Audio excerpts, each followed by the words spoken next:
am Jamie, and welcome to Sci-Fivision Presents the Institute Investigators. Today we have a special guest, Jason Diaz, who plays Tony on the Institute. So thank you so much for joining us, Tony. Or Jason. I just called you Tony. I'm losing my mind now, but thanks. All good. Thank you so much for having me. It's a pleasure to be on. Yeah. If anybody has a question for Jason, just post it in the chat and we will read it to him when we get to the fan questions. But first, why don't you talk about how you first got involved with the Institute? Yeah, absolutely. I mean, it was just I really wish there was like a cool story involved in this, but it was just an audition that came through, and it was I was familiar with the name, but I hadn't read the book. Um, and I was just pumped. I mean, to have the opportunity to audition for a Stephen King project and for it to be a villain was a lot of fun. And to be honest, I wasn't really sure that the role would fit me very well. And then we got into it, and I ended up loving. I mean, loving the character, but also then the opportunity to actually get on set and start seeing what they had planned for the rest of the season was a lot of fun. So, but it was just a regular audition, and then they ghosted me for about a month before I found out and got the call. So they made me sweat it out a little bit. Have you since read the book since you've gotten the part? So I started reading the book before we got the scripts, and I got about halfway through, and then the script started to roll in, and then I started to get way too confused between what was going on in the books and what was going on in the script. So I put that on pause, but I do have to get back to it to complete it. But I read the first half of it before the scripts came in. All right, Karen. So every week we dissect the show and we talk about like what's going on. And I say to these guys, I say, you guys, I just want to smack that look off Tony's face. I on a short series like this with not that many episodes, there's not like a ton of time for every character to be fully fleshed out, but we really feel like we know Tony and have strong feelings about him. How are you? What's it like for you working with really his dialogue is, you don't have the most lines of everyone on the show, right? And yet, how do you make him so evoke such visceral feelings in me with him? Yeah. Well, to be fair, he says some pretty outrageous stuff. So it really is in the writing on this one, and you're absolutely right. And I think especially in a first season, you have to set up so much. Not every character gets as fleshed out as others, but I think Tony is the kind of character that is there for a very specific purpose, and it's to and the objective or the goal and the hope is to elicit a very specific response from the audience watching it. And I just thought that if it once I started to get the script and I started to see the kind of character Tony was going to be, um, just committing to what is written for him to say and trying to find an enjoyment in it from the character's perspective. I think the hopefully the unlikability takes care of itself, and it really is there to just or sorry, he is there to really intimidate these kids and hopefully make you feel it through their perspective, if that makes sense. Oh, I feel it.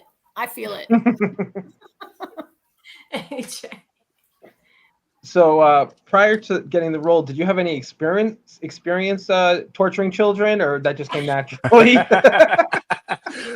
No, I did not. What's actually funny is I just had a baby prior to getting the role. So my daughter turned 1 while we were shooting.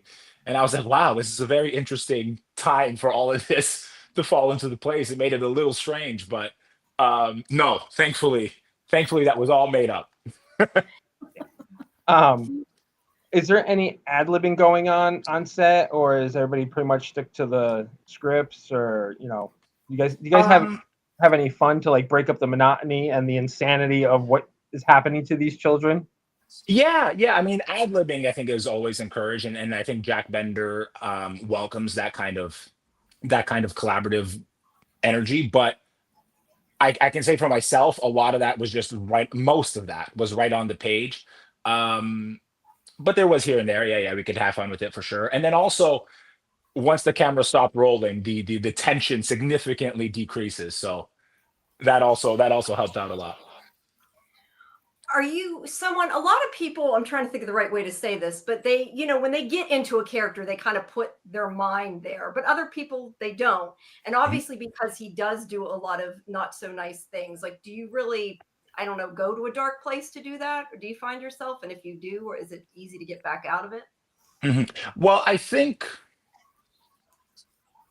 I'm not entirely sure if for Tony it is necessarily well, I was going to say malicious, but that wouldn't really make sense. Uh, he like I think he gets an enjoyment out of it, so I don't think it's that like he is so in a headspace of being dark or upset. Is I think he thinks a lot of the stuff he says is funny.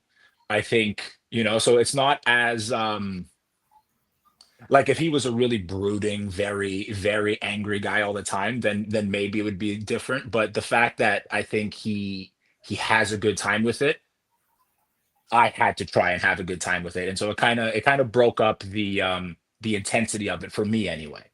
I don't know if Joe Freeman would agree, but it broke up it broke up the tension for me for sure. If you haven't gotten a lot of backstory on him, have you had to kind of make up in your mind why he is the way he is at all, just to be able to play him? Not really. And we may or may not find out why Tony is the way that he is. But not really. I think he's a guy that just fully is committed to what the institute is doing and what their mission is, and I think he believes that um you got to break a few eggs to make an omelet, so to speak, and I think that's how he views the kids, and it was just pick up and go from there. Yeah. That's interesting. We and our regular crew that watches our weekly show, we have come around to, we think Tony kind of enjoys like being a little too physical with the kids. That, a lot of people are like, sometimes we say he's psycho, sometimes we tone it down a little, but that, that he's a bully, that he may be, whereas Maureen is the character that feels such great guilt about like what's happening to his children, that like Tony, a little bit like Sigsbee, they're both like, ooh, do I get to tase someone today? Ooh, do I get a kid? Like, have we read too much into that, you think? Like, No, I think you're exactly correct, but I think it's also more specifically he gets that extra enjoyment whenever he comes up against a kid that thinks he's going to fight back and you know beat the system, like Luke, like Nikki. Because like we don't see too many any physical interactions with Tony and George or Kalisha. It's those kids that come along that I think he gets an enjoyment of reminding them at least who Tony thinks is in charge. okay, cool, thanks. AJ? So what kind of roles do you like playing more? Do you like, now that you've played this role of Tony, who's like really, to the far one side, versus somebody like when you played Levitt on the 100, who joined the good guys, and became part of the good guy team. Do you like playing the kind of that good character, or do you like playing the villain? You know what? I certainly loved. I really enjoyed playing the villain. That's for sure. But I also really enjoyed the other end of the spectrum, like you were saying with Levitt. I honestly just have fun anytime I'm on set. But if I had the choice to pick characters, I am very much liking this villain angle these days. So if I could get a few more turns at the bat to play some more villains, that'd be awesome. I know you're not one of the kids in the Institute, but I'm still going to ask, TK, TP, or PC, if it were for you personally. Okay. Well, see, PC is a curveball there because I'd probably go with PC. But if it was just TK and TP, so long as I could turn it off, it would be TP. But if I'm just constantly hearing everything, then that's no good. That has to go TK. That's fair. That's fair. All right, I'm going to take a question from the chat. Put Kimberly's up. She asked if people ever have a hard time differentiating you from the role. On set? No, I don't think so. I hope not. I hope not. That would be trouble. I think no. I think there was a very maybe surprising to people. I don't know, but like it was a very quick and 180-degree shift in energy whenever, not just myself, but everybody that was shooting, between when we were rolling and when we weren't. Um, so no, I hope not. What about outside of the set, or have you not? I don't know if you've talked to people directly about the show yet, but yeah. No, I haven't actually. Well, because I'm Canadian and live in Canada, and we don't have the show yet. Oh no! So That's nobody always that I tricky. hang out with on like a daily basis has seen this show yet. So not quite. All right, Karen. Oh, because a lot of actors say that sometimes people come up to them on the street and say, "Why are you so mean? Why?" Yeah, you know what's funny? So I was talking with the kids, they're not kids, but the younger the actors who play the kids. And I was saying, man, I kind of hope the goal is kind of to get a whole bunch of that hate mail. I said that now. Now I'm gonna open the floodgates to it. But I was like, you're doing the villain correctly when you get the hate mail in the DM. So we'll see. TBD on that one. Wow. Well, yeah, we've got Jamie. Let me just go. Maybe you're a future Bond villain or henchman. Hey, I like it. I like it. Let's cast it right now. I would do that for free. Oh no! Don't say that. Don't let the that. union hear you say that. I was gonna say the agents right now are losing it. Yeah. I wanted to ask you about Tony's body language. I really was struck in this past episode. They're having Sparkler Night. Iris falls to the floor. She's seizing. She's gonna die, I guess, right? Like nobody comes back from this. And I was struck by the way Tony he sat down in the chair when he was kind of laughing at Maureen, but the way he sat in the chair and the way he is sort of lounging in that chair, like the way and then I was like, God, Tony's always sort of got this very loose kind of very relaxed body language. I wanted to ask you about that. Maybe you're just a loose and relaxed physically kind of guy, or is that like a conscious choice that you're making with him? No, that was a conscious choice for sure. I think for Tony, more than most on the show, it's just a regular day, right? Because the show really takes place over the course of like 2 weeks, right? Because the kids move through that front half pretty quickly, and I would imagine there's been kids before that think that they're gonna fight back and overtake the institute and all that. So there's nothing overly new to Tony until episode 5, obviously, when Luke does what he does. But yeah, I just it was really a conscious effort to be whenever I am with Luke or the kids, and I wanted to be physically intimidating in a sense, but also in that scene specifically, it was very much just this is like every Sparkler night this happens. Like this is nothing new. This is nothing like, oh my goodness, that poor Iris. And then I think that's why Tony gets a bit more enjoyment or a bit more he laughs at Maureen a little bit because she's acting like this is this big tragedy that's just occurred, when to him it's just this is just Tuesday. So but yes, that was a conscious choice. Great, thank you. I'm not liking him more throughout this conversation. Oh my God, you're such a great cast. I mean, you've got Julian Richings, Mary Louise Parker, Robert Joy leading the cast. And do you ever like pull them to the side and ask, hey, how am I doing? Or do you have any pointers or, Yeah, well, not so much in that sense, but picking their brain, absolutely. I had a lot of time with Robert Joy, which was fantastic. I think Robert Joy is phenomenal, and also greatly underestimated. I think whenever you see an actor who has been able to stay working for decades, I think a lot of people sometimes when if you ask like what does a successful acting career look like, most people describe like a movie star career, which fair enough, that is certainly correct. But it's very underestimated, like the difficulty in maintaining a working career for as long as both of those gentlemen have, and of course Mary Louise Parker is phenomenal. But yeah, just picking the brain, industry related stuff, and how they feel the industry's changed throughout the years, and things like that. Yeah, absolutely. I love whenever I have the opportunity to chat with people that have been doing it for so long, and also just watching them work, right? Like being there to watch Mary Louise Parker do her thing is so fascinating. So yeah, it was great. On the other side of that, do you feel like the kids are ever, I mean, are they ever asking you or looking to you for advice when you're doing it? Or, I mean, you're playing a different kind of character, so maybe not. Yeah. Yeah, no, they were so good. They were so, and you know what? So that was something that I was curious, especially obviously with Tony. I was really worried they were going to hire actual like 10 and 11-year-old kids.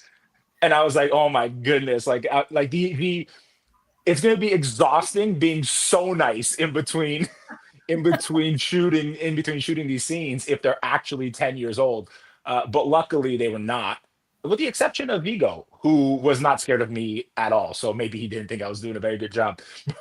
But no, they were all phenomenal. What do you guys do in between, I guess? I know you said that you're not acting like Tony in between, obviously, but Yeah. what do you guys do to kind of break it up? So we had a ping pong table, which is actually a part of the set in the cafeteria room of the institute, and so a lot of ping pong was played, and that was really it. Ping pong, cards. I horrendous at cards is what I learned during this shoot. Any card game is just doesn't go my way. It's atrocious. But yeah, and then there was some Joe Freeman found some like soft, small basketball that he kept accidentally bonking people in the head with throughout the shoot. So I don't know where that one came from, but it was between those three things. All right, Karen. Do you have a playlist? A lot of actors tell us they have a playlist they used to get, prepare for scenes. Do you have one? Maybe you don't, but I'm wondering what is the Tony music? Yeah, not typically. Not typically. It would depend. Like if I had a scene that I felt like I was having a more difficult time getting into, then I would try and look for something like a song that would put me in the mood, but not for Tony really. Um, and gee, I don't even know what the music genre would be for Tony. What do we think Tony listens to? Heavy metal. There you go. You know, honestly, Definitely heavy metal. that was my Metallica. yeah. That was what I was gonna say. I was just curious what you guys were gonna say. I agree.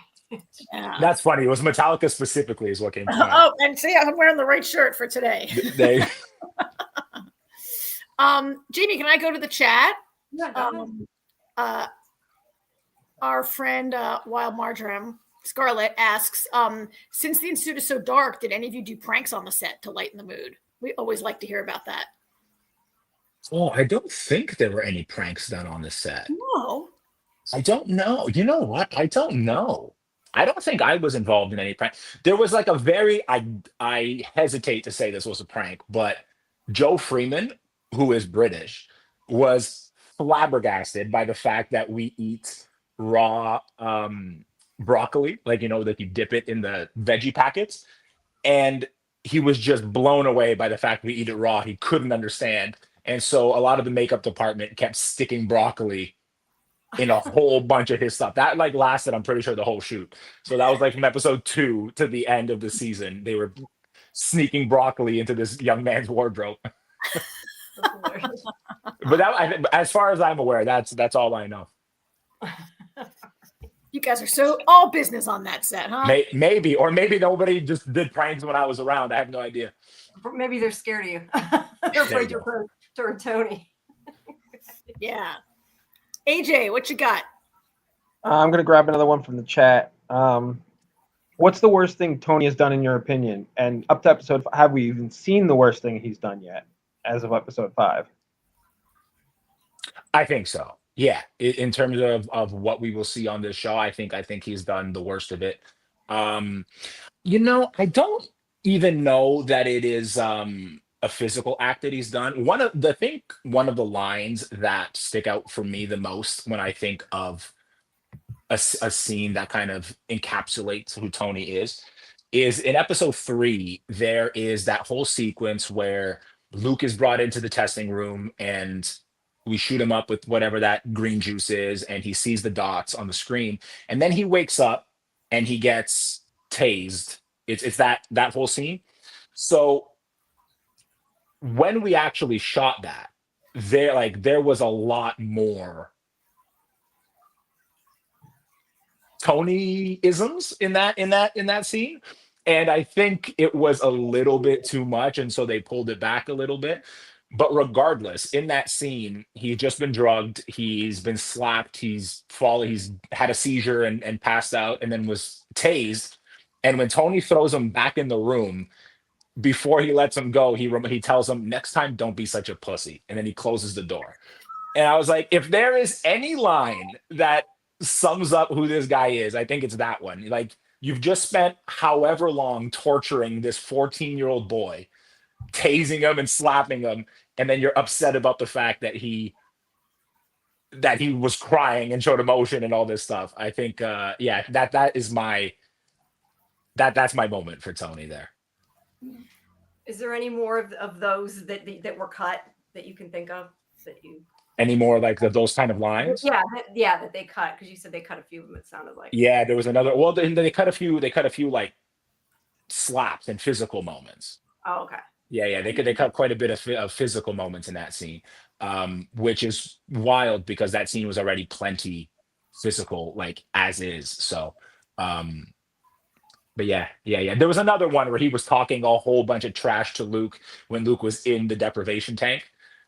Which actually is something. So the deprivation tank, might be a fun fact, changed like 4 times before we actually shot it. Because originally I was supposed to drown him. And we didn't do that, but that would have been my answer to the question had we gone through with that. But I think they couldn't find like a way to do it safely. Dangerous for him. Yeah. I don't think they could find a way to do it safely. So thankfully for me and Joe. The minute I saw that tank, that's what I thought was going to happen. I said, "Oh, like that's water, like James Bond style, right?" Yeah. Didn't. Yeah. They had changed. Like at one point, I think it was supposed to be a water coffin, which like I don't like. that sounds wild, and I don't think they knew how they were going to do it either. That's why it didn't happen. Yeah. Let's see. Ellen says, I guess you have a lot of fun acting in this role. I'm still thinking of how Tony treats his own family. Does he have any family? How does he? Yeah. I don't think so. I think Tony is a recluse. I think he's by himself. That'd be my guess. That's how I felt anyway. Can you imagine the woman that would fall in love and have children with Tony? You know what though? I'm sure Tony would find somebody. Yeah. Which is equally scary. Someone who lets him run the household, I think. Yeah, I get maybe, or maybe he's the opposite. He doesn't want to do anything at home. Oh yeah, he wants somebody to really take charge. Yeah. Maybe a little. He needs someone that holds him and lets him know you're not that bad. It's okay. Maybe the reporter chick at the bar that's secretly an assassin. She seems to not care. The reporter, Kate the reporter. Yeah, Kate, maybe. Yeah. Maybe Stackhouse has to let her into the Institute first. That's true. Let's see. Jen says, if you could have been cast in any other role in the show, who would it be? Ooh, that's a good question. Irrelevant of gender, Miss Sigsby. We do a Mr. Sigsby. That character is so much fun. I think Mary Louise Parker is so fantastic in that. And then also, if I could be another character, maybe Nikki. I like Nikki. Yeah. All right. Whoops. Oh, no, there, I got it off. So let me ask you then, obviously that was about the Institute, but what's a role that you would really like to play? Any kind of role? Like, what is your ultimate dream role? Oh my. Well, I love the comic book genre. I love it so much. The ideal dream role would be Batman, but that's taken by like 2 actors right now, I think. Who knows? I don't know if James Gunn has cast his Batman yet. So has he not? Oh, I assumed he I don't cast think that so. one already, or at least we haven't heard about it. In the Superman, in the main universe, I don't think he has. Yeah. That's right. Well, Batman. But also I love everything like Marvel's doing right now. Also, and they're going to be bringing in the X-Men soon. Cyclops would be cool. Anything comic book genre, would be it for sure. Which now I got to ask you though, what's your favorite comic book? I know I'm not a big comic book person. AJ reads comics more than I do, but I was just curious. Oh my, it's is it Dark Knight Returns? Yes, Dark Knight Returns. That's a good one. Yeah, that's That's a good. Dark Knight. I love that iteration of Batman. I also love that it's or at least one of the main ones where he goes head to head with Superman, and that's always fun. It's always a fun debate between those two. So, All right, Karen, you have one, or want to pull one from the chat, or? I do. I want to pull these questions that, the inevitable questions that are in the chat. But first, let me lead into that. We always like to ask actors when they join us, do you watch much TV, and what do you like to watch? Sounds like you watch all the Marvel movies, but what are you enjoying right now? I guess with a 1-year-old, maybe you only get to watch like Bluey or whatever. So Melon. I have watched Frozen and Moana every single day for the last year and a half. Every single day. There are times where I'm just walking about in my life and I start humming Frozen songs to myself, and I'm like, what is happening right now? So Frozen and Moana is what I'm watching every single day of my life at the moment. We keep trying to interject like other songs, like other movies. We'll be like, how about like Tangled? And she'll watch it for like 2 seconds. She'll be like, nah. I'm like, okay. But my wife and I just finished, I think it was The Summer I Turned Pretty was on there. Mm-hmm.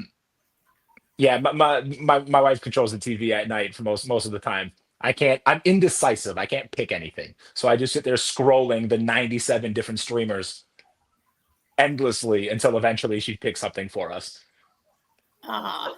Well, Jamie, you know where this is going, Jamie, right? Yes, I know. You're waiting to put up Scrod's question. Everybody that watches the Institute, or at least that watches our show that talks about the Institute, is a huge From fan.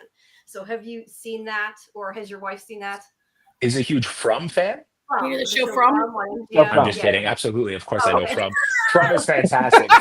It's fantastic. From is I think From's the best horror show on television right now. And I think I just think that show is fantastic. I'm pumped for season 4 to come out. And it was also really cool talking with Jack Bender about that, because whenever you had, like, I had the opportunity to pick Jack's brain about that show. That was really cool.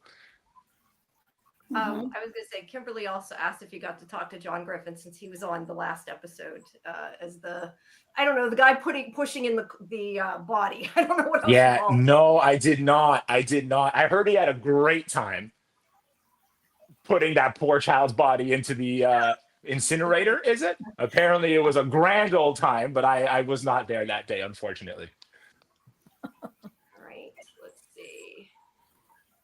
Oh yeah, another one in the chat, maybe not. Our audience likes to watch the Institute and like pick out things that we think are like links. Like, is that an Easter egg from? Is that just like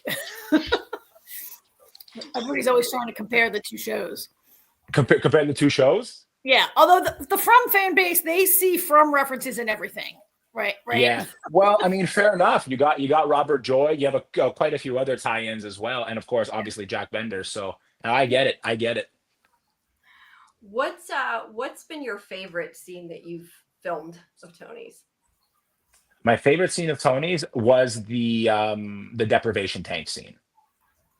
Okay, fair enough. Yeah, the deprivation tank scene was a lot of fun. All right, cool. Who would you have liked to have had more scenes with? Oh man, Stackhouse and Miss Sigsbee. Right. And then also bonus answer is I don't know if I can say that. Well, we're saying it now. Ben Barnes. Right. I'm a big Ben. Also, Ben Barnes. Like I was saying, I'm a big comic book genre fan, and I was introduced to Ben when he was in Punisher, and I've been a fan ever since. So yeah, some more scenes with Ben would be really cool. All right. I was going to say, Ellen asked when they were talking about you playing a different role, have you ever thought about playing the character of Tim? That's Ben Barnes' role. Yeah, absolutely. I just wanted, like, I felt like that might be the obvious answer, so I was trying to give a different one, but yes. What have you Sorry, go ahead, Karen. I was gonna say, for me, the one of us on the panel here who doesn't know what's coming, I've been kind of waiting to see, like, are we gonna get, is Tim gonna get inside? Mhm. I don't know if it doesn't seem like Tony ever leaves. Maybe he lives at the Institute. Tony is employee of the month. He does not leave there ever. Yeah. So I'm waiting to see if Tim's going to get in there and maybe have a good confrontation. For the first episode, 1 or 2 episodes, I thought, am I watching Firestarter? And I was waiting for a kid to go all Drew Barrymore, but that's not the show that we're watching. So Yeah. The I love what Ben and everyone else on that side of the storyline, which is so funny because we never crossed paths on like work days because those two storylines were shot at completely separate times. So it was like 1 week was all Denison and the other week was all Institute kind of thing. So we just kind of jump back and forth. So if it wasn't for like outside of work gatherings, I would have just never even known that cast was in Halifax. But I don't even know where I was going with that. Where was I going with that? we had asked, we've gone down the road from who would you like to have had more scenes with? Oh, yes. But I was going to say like the Tim storyline is gearing up for like but it gets really cool very soon, I think. So yeah, the Tim storyline, I would definitely love to play Tim. Do you guys have another one? I don't want to cut you off again. No, AJ? No, go ahead, Jamie, with what you're doing. I was going to say, where is there anywhere other than the script or the book that you kind of thought of as you were creating, your version of Mean Tony? Yeah, I really you don't want to tell real names if there's a real person, but you know what I mean, maybe a character or something. Yeah. I mean, nothing overly specific, but like I did think of performances like Hannibal Lecter in there when he has his stillness, and it's almost like a cat playing with a mouse kind of energy, which is what I tried to bring in at different moments with Tony. But that was really nothing too much. Ellen asked, do you think Tony's ever been a subject of the Institute himself? I think some people have theories that different people have been in the Institute in the past. So here's what I will say. Maybe.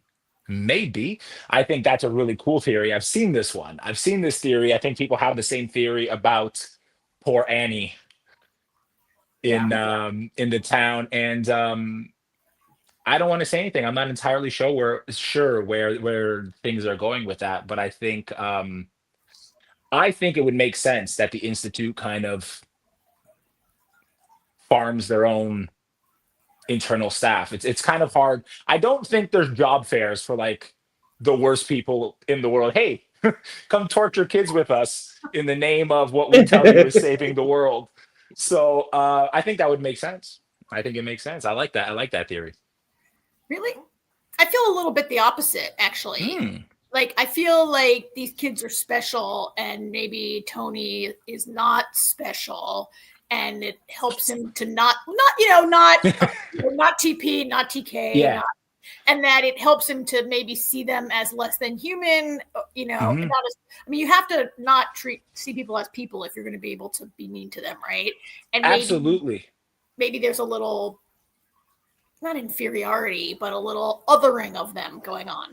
No, I agree. Sorry, I think I misunderstood the question slightly. I would agree. I don't think Tony has had any sort of powers or was a like subject of the Institute. I was just saying I think the Institute might like breed their own staff, so to speak. Like they kind of maybe they steal regular kids and raise them to just be the worst. It's the opposite of what you're trying to do normally as parents. They just like, how can we raise this kid to be the worst and torture other children? Like instead of sending you to tennis camp so you can be in the U.S. Open, they send you to Institute camp. Holy camp. Do you have any upcoming projects that you're working on? I do. I don't think I can announce what the project is yet, but I am fortunate enough that I'm playing a federal agent in this next project though. So it's very cool. I haven't had many chances to play cops, so that's it's a nice change of pace. It's very cool. All right. Let's see. Jen, this is kind of what we were saying before. We were talking about the comic stuff, but if there was a show that they'd reboot, what would you want to be in? Ooh, if they reboot the show. Yes. Oh man. Mm. If they reboot, I don't know why. Like this is my like guilty pleasure show. I love, which I mean, maybe that's not fair. I was gonna say Vampire Diaries. I was a Vampire Diaries fan. That was like the high school show. But I did Vampire Academy, which is very, very similar. So maybe that doesn't count. Um, I would love to be Punisher. Oh, every answer I've given so far is a comic book genre answer, but Punisher is a cool character. That Okay. one. All right. This is in relation to one of the things that they said. Do you think Tony makes it to Florida? Avery had said he was thinking when he read his thoughts. There was something about that he was. I forget exactly what he said, but that they wanted to be back. He wanted to be back in Florida. Do I think he goes back? Yeah. I don't think he gets back nearly as often as you would like, and I don't know that he goes back. I don't think he gets much time off from the institute. I don't think they do summer vacations. Maybe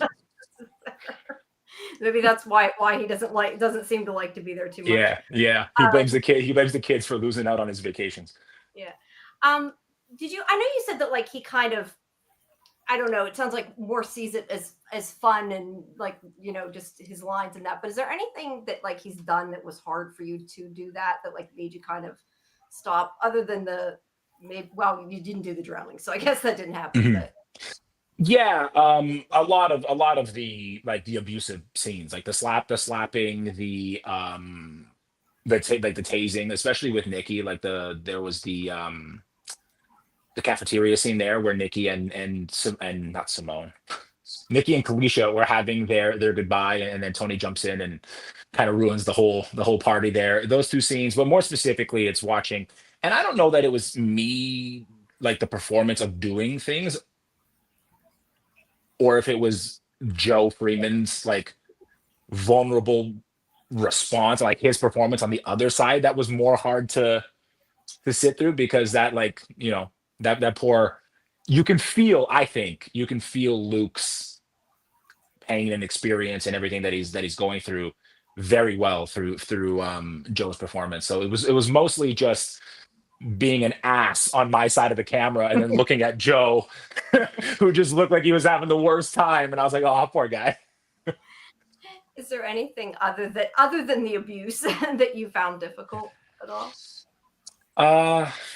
Not really. Not really. I think well, I mean, difficult in terms of Just in general, yeah.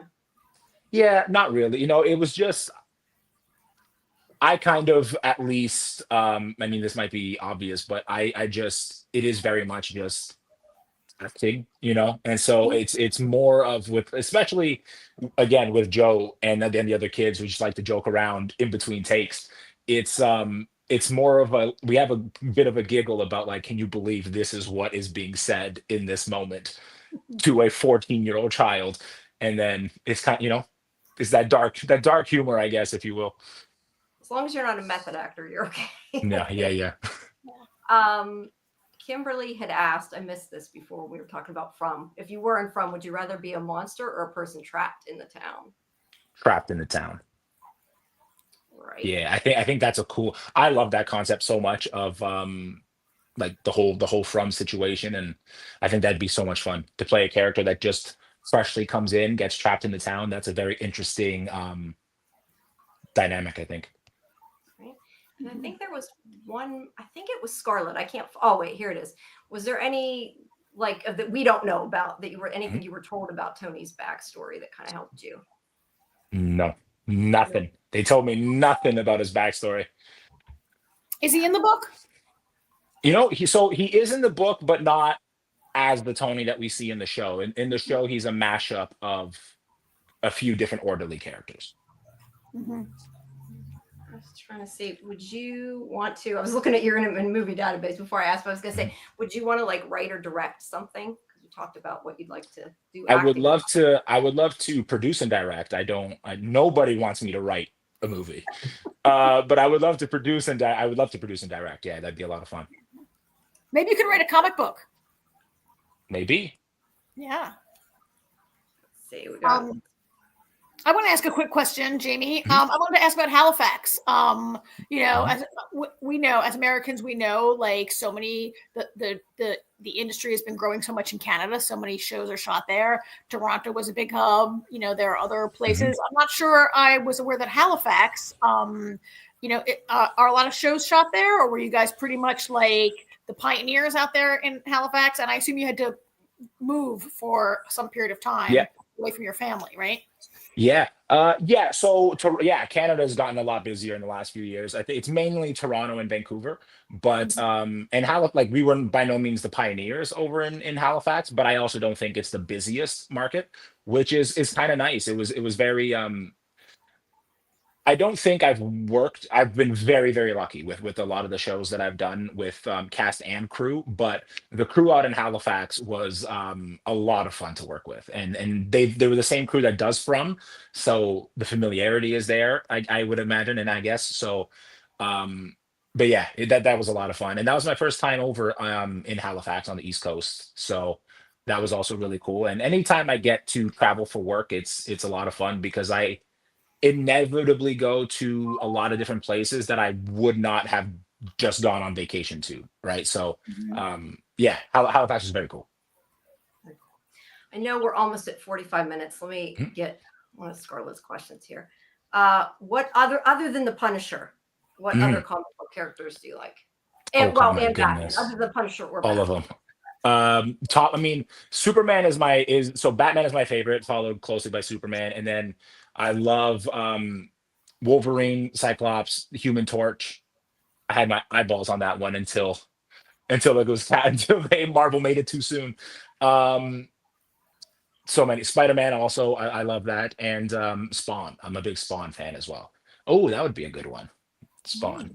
Spawn's good. Do you watch Invincible? Yes, I do. Yes. That show's insane. That show is so sick. And I hear they're making a live action of that. I could be wrong. I don't get that. They make a perfect animated show, and then like, oh, now we should make it live action. It's like, I don't know. I don't know you can do that show live action. I don't not nearly as well as the anime does it. Yeah, no, not a chance.